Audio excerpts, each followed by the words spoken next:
Agricultural income और business income के बीच की वो बारीक रेखा आखिर है क्या? एक ऐसा कानूनी सवाल जो टैक्स की दुनिया में हमेशा से एक पहेली रहा है। बिल्कुल। एक तरफ है किसान की मेहनत की कमाई जिस पर टैक्स नहीं लगता, और दूसरी तरफ है वो आमदनी जिसे टैक्स डिपार्टमेंट बिजनेस मानता है। और इन दोनों के बीच वो लक्ष्मण रेखा कहाँ है, ये सवाल आज भी उतना ही रेलेवेंट है। सही। और इस सवाल का जवाब हमें मिलता है 1951 के एक लैंडमार्क केस में, commissioner of income tax versus Maddi Venkat Subbaiah. अच्छा। ये केस सिर्फ टैक्स रेट्स के बारे में नहीं है। व्हाट्स फैसिनेटिंग हियर इज, इस केस ने इनकम टैक्स एक्ट के सेक्शन 2 में दी गई एग्रीकल्चरल इनकम की परिभाषा, उसकी आत्मा को आखिर में जाके डिफाइन किया। मतलब उसकी इंटरप्रिटेशन को सॉलिडिफाई किया। एग्जैक्टली। खासतौर पर इस फ्रेज को डिराइव्ड फ्रॉम लैंड। इस केस ने एक ऐसी फाउंडेशन रखी जिसे आज तक फॉलो किया जाता है। तो आज हम इस केस का पूरा पोस्टमार्टम करेंगे। सोर्सेस का इस्तेमाल करके हम ये समझेंगे कि मद्रास हाई कोर्ट ने आखिर वो लक्ष्मण रेखा कैसे और क्यों खींची, और 21st सेंचुरी में इसके मायने क्या हैं। चलिए शुरू करते हैं। Let's begin. तो चलिए इस केस के कोर इशू को एकदम आम भाषा में समझते हैं। एक तरफ थी एक फर्म ऑफ मर्चेंट्स जिसे हम कानूनी भाषा में असेसी कहेंगे। राइट। इन्होंने खेत में लगी हुई तंबाकू की खड़ी फसल यानी स्टैंडिंग क्रॉप खरीदी, उसे काटा, प्रोसेस किया और फिर आगे मार्केट में मुनाफे पर बेच दिया। ठीक है। अब सवाल सिंपल था, क्या ये मुनाफा खेती से हुई कमाई है यानी एग्रीकल्चरल इनकम जो उस वक्त सेक्शन 4(3) के तहत टैक्स फ्री थी, या फिर ये एक साफ सुथरा बिजनेस प्रॉफिट है जो पूरी तरह से टैक्सेबल है। एग्जैक्टली। और यही पर सारा लीगल दाव पेच था। देखिए, पहले ये मामला इनकम टैक्स अपीलेट ट्रिब्यूनल के पास गया। अच्छा। और उन्होंने असेसी यानी उस व्यापारी के हक में फैसला सुनाया। ट्राइब्यूनल का लॉजिक बड़ा सिंपल था, फसल जमीन से आई, उस पर खेती के काम हुए, तो भाई ये एग्रीकल्चरल इनकम है। सिंपल है ना? बिल्कुल। लेकिन कमिश्नर ऑफ इनकम टैक्स इस फैसले से बिल्कुल खुश नहीं थे। क्यों? उन्हें लगा कि इस तरह तो हर ट्रेडर अपनी इनकम को एग्रीकल्चरल इनकम बताकर टैक्स बचा लेगा, ये तो एक बहुत बड़ा लूपहोल बन जाएगा। अच्छा। इसलिए उन्होंने इस मामले को मद्रास हाई कोर्ट में चैलेंज किया। Okay, let's unpack this. कहते हैं the devil is in the details. तो केस के फैक्ट्स में चलते हैं, आखिर हुआ क्या था? राइट। तो असेसी माधी वेंकटा सुब्बैया की फर्म ने जनवरी 1943 में 93 एकर्स और 12 सेंट्स जमीन पर खड़ी तंबाकू की फसल 13,833 रुपए में खरीदी। 13,833 रुपए, ये उनकी कॉस्ट प्राइस हो गई। यस। इसके बाद उन्होंने वो सब कुछ किया जो एक किसान करता है। फसल को हार्वेस्ट किया, पकी पत्तियों को प्लक किया, प्रूनिंग की, और एक बहुत जरूरी प्रोसेस जिसे फ्लू क्योरिंग कहते हैं वो भी किया। फ्लू क्योरिंग में तंबाकू की पत्तियों को कंट्रोल्ड हीट में सुखाया जाता है ताकि उनका फ्लेवर और अरोमा डेवलप हो। अच्छा, तो प्रोसेसिंग भी उन्होंने खुद की? जी।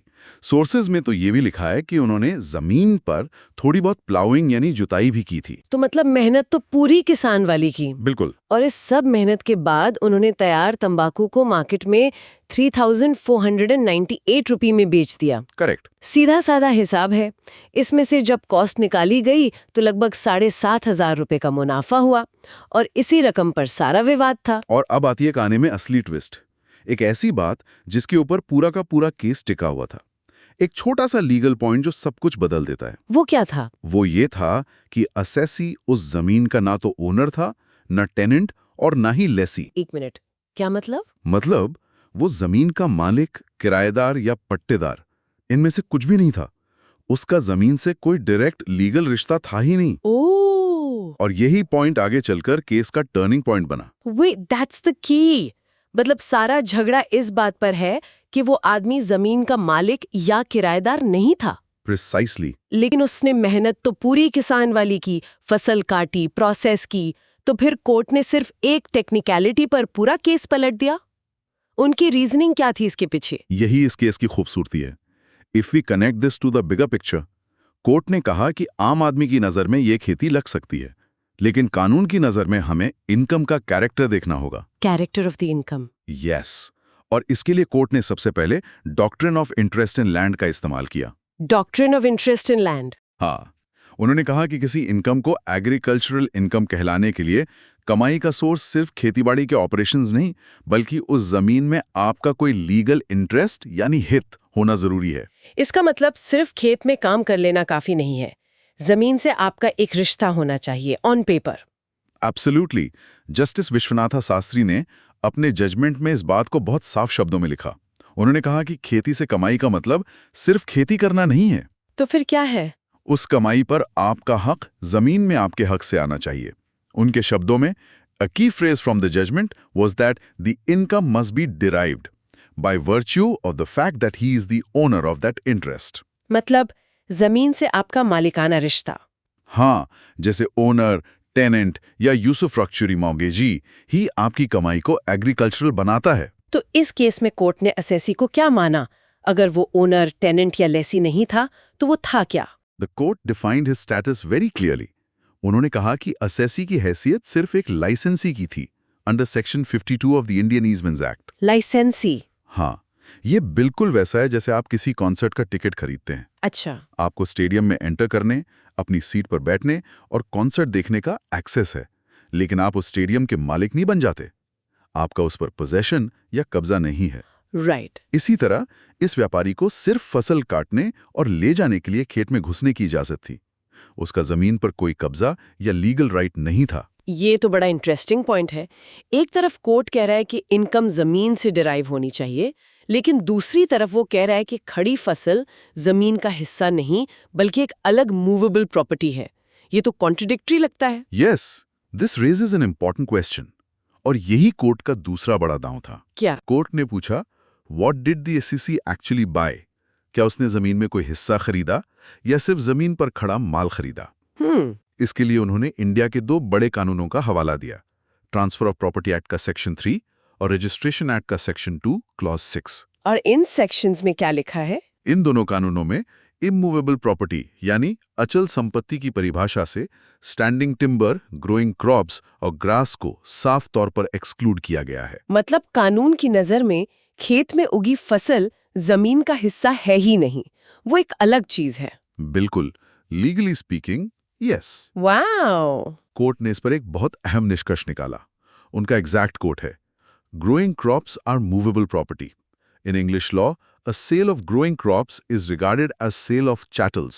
Chattels, यानी एक तरह का सामान। कोर्ट का कहना था कि इस व्यापारी ने जमीन में कोई इंटरेस्ट नहीं खरीदा था, बल्कि उसने एक कमोडिटी, एक माल यानी एक चैटल खरीदा था। तो ये सौदा जमीन का था ही नहीं, ये तो माल का सौदा था। Precisely. It was a trade of goods, not a transaction in land. Okay, ये दो आर्ग्यूमेंट्स तो काफी पावरफुल हैं, इंटरेस्ट इन लैंड और standing crop as movable property. लेकिन कोर्ट ने अपने इस फैसले को मजबूत करने के लिए जरूर कुछ पुराने केसेस का भी जिक्र किया होगा। ऑफ कोर्स, एक अच्छा जजमेंट हमेशा पुराने प्रेसिडेंट्स की बुनियाद पर खड़ा होता है। इसे बुलेट प्रूफ बनाने के लिए कोर्ट ने कई प्रेसिडेंट्स का सहारा लिया। जैसे?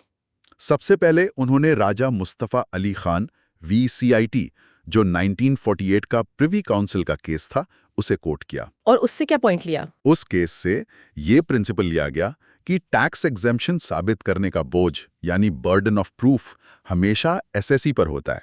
अगर आप कहते हैं कि आपकी इनकम टैक्स फ्री है, तो आपको ये साबित करना होगा, डिपार्टमेंट को कुछ साबित नहीं करना। Okay, fair enough.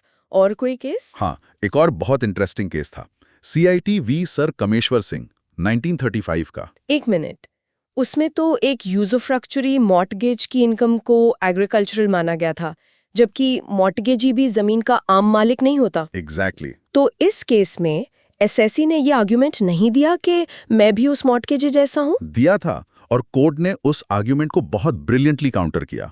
This is where the court drew a fine line. कैसे? उन्होंने कहा कि कमेश्वर सिंह के केस में मॉर्टगेज के पास जमीन का पोजेशन यानी कब्जा था, जमीन उसके कंट्रोल में थी। लेकिन इस केस में मैडी वेंकटा सुब्बाया के पास सिर्फ एक्सेस था, पहुंच थी, कब्जा नहीं। पोजेशन वर्सेस एक्सेस, ये तो बहुत ही बारीक फर्क है। It is, and it was critical. Court ने कहा कि आप जमीन पर कब्जा करके खेती करते हैं तो इनकम एग्रीकल्चरल है, लेकिन आप सिर्फ फसल काटने जाते हैं तो आप एक व्यापारी हैं। और वो ताड़ी वाला एग्जाम्पल क्या था? वो भी तो जमीन से ही जुड़ा है। राइट, वो था यागप्पा नादार वर्सेस सीआईटी 1927 का केस। कोर्ट ने इसे एक बेहतरीन एनालॉजी की तरह इस्तेमाल किया। वहां एक व्यक्ति ने ताड़ी निकालने का लाइसेंस लिया था। कोर्ट ने कहा कि लाइसेंस होल्डर ने पेड़ों से ताड़ी निकालने का हक खरीदा था, जमीन या पेड़ नहीं खरीदे थे। उसका प्रॉफिट उसके लाइसेंस, उसके राइट टू एक्सट्रैक्ट से आ रहा था, न कि जमीन पर खेती करने से। So what does this all mean? इन सारे तर्कों को, interest in land, movable property और पुराने केसेस को कोर्ट ने एक साथ कैसे जोड़ा? Final nail in the coffin क्या था? यहां पर कोर्ट ने अपना सबसे मजबूत दांव खेला। उन्होंने प्रिवी काउंसिल के एक और केस सीआईटीवी कमक्षा नारायण सिंह से जीनियोलॉजी ऑफ द प्रोडक्ट यानी उत्पाद की वंशावली का सिद्धांत लिया। जीनियोलॉजी ऑफ द प्रोडक्ट, ये क्या होता है? ये उस वक्त के लिए एक बहुत ही रेडिकल आइडिया था। कोर्ट ने कहा, टैक्स लॉ में हम फिलॉसफी नहीं कर सकते कि हर चीज अंत में जमीन से ही आती है। हमें सीएसआई की तरह सोचना है। मतलब हमें इनकम का इमीडिएट एंड इफेक्टिव सोर्स यानी तत्काल और प्रभावी स्रोत खोजना होगा। अच्छा। इसके लिए प्रिवी काउंसिल की वो मशहूर लाइन कोट की गई जो हर लॉ स्टूडेंट को याद रखनी चाहिए। The word derived is not a term of art. Its use in the definition indeed demands an inquiry into the genealogy of the product, but the inquiry should stop as soon as the effective source is discovered. मतलब हमें income की family tree में बहुत पीछे नहीं जाना है। Exactly. जहां से सीधा पैसा आ रहा है बस वहीं रुक जाना है। The immediate source is the key. Precisely. अब इस प्रिंसिपल को मद्दी वेंकट सुब्बैया के केस पर अप्लाई करके देखिए। हाँ, जमीन तंबाकू के इतिहास का हिस्सा जरूर है। तंबाकू जमीन से ही उगता है। That is the history. Right. लेकिन इस व्यापारी के मुनाफे का इफेक्टिव सोर्स जमीन नहीं थी। उसका इफेक्टिव सोर्स था उसका व्यापारिक सौदा, ट्रेडिंग ऑपरेशन, यानी सस्ते में फसल खरीदकर और महंगे में बेचने का contract. The profit was derived from the trade, not from the tillage. Exactly. जमीन रिमोट सोर्स थी, इमीडिएट सोर्स उसका बिजनेस कॉन्ट्रैक्ट था। तो इन सभी तर्कों के बाद कोर्ट का अंतिम फैसला क्या रहा? कोर्ट ने असेसी की सारी दलीलें खारिज कर दी। फैसला कमिश्नर ऑफ इनकम टैक्स के फेवर में आया।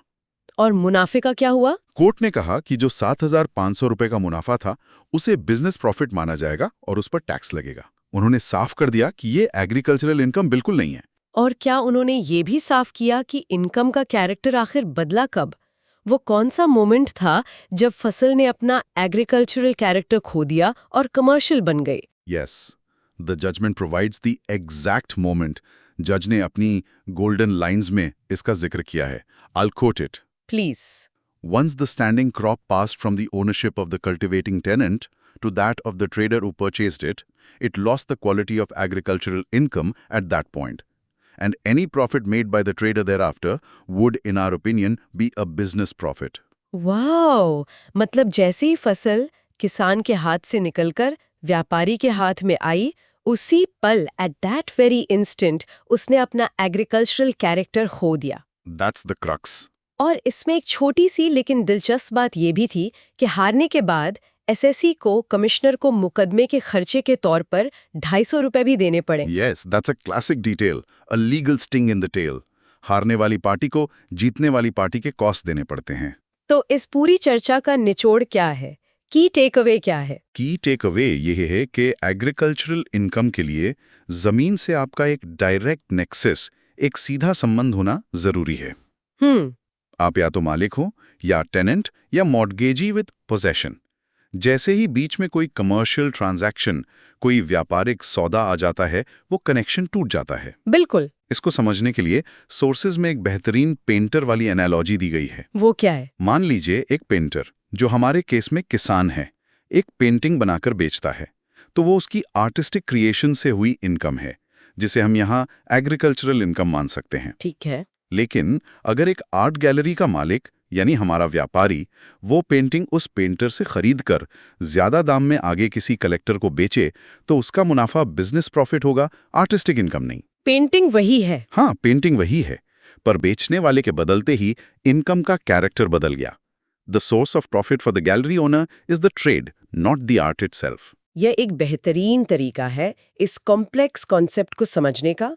अब इस चर्चा के अंत में एक अंतिम विचार छोड़ जाते हैं। जरूर। ये फैसला 1951 का है।